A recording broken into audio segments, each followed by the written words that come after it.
As we await for more cabinet picks from President-elect Donald Trump, his transition team is taking heat on a number of fronts. But one person who has done this before says some of the criticism is unwarranted. David Axelrod, who worked on President Obama's transition team, he tweeted this: lots of reasons to be concerned about Donald Trump's transition, but the pace of announcements isn't one of them. That's not a fair shot. And a few hours ago saying we hadn't made any major appointments at this point in 2008. I don't remember being criticized for it. Joining me now is Guy Benson, political editor for townhall.com and a Fox News contributor. Wow, that was big news when David Axelrod, of all people, said, hold on a second. This is not fair criticism of Trump's transition team.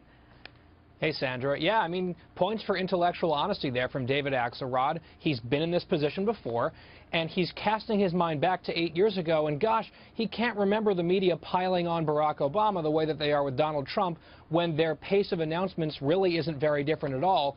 Perhaps that's because the media love Barack Obama and overwhelmingly voted for Barack Obama and tend to hate Donald Trump. Perhaps that has something to do with it. Who knows? Can I get to these latest Gallup polls? Because they are very interesting to see how people are warming up to Donald Trump more than a week now after he was elected.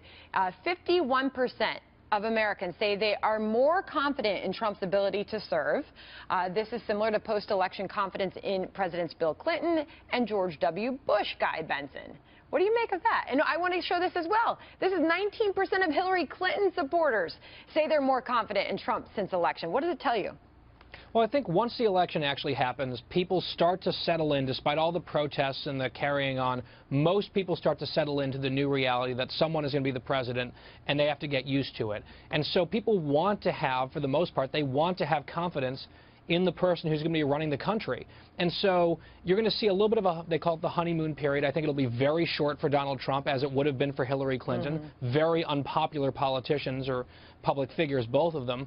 But I think part of it also, Trump helped himself last Tuesday night, early Wednesday morning, with the speech that he gave. I've spoken to a number of sort of official Democrats, but also friends who are not Trump supporters by any stretch of the imagination, who watched his remarks that night, the tone and also the substance of what he said, and they were like, okay, this hopefully is a new leaf for Trump. We've seen it before, and we know Trump has his own idiosyncrasies, to put it one way, but that speech on such a highly watched and anticipated stage with so many people hanging on every word, I think he really did well in calming some folks.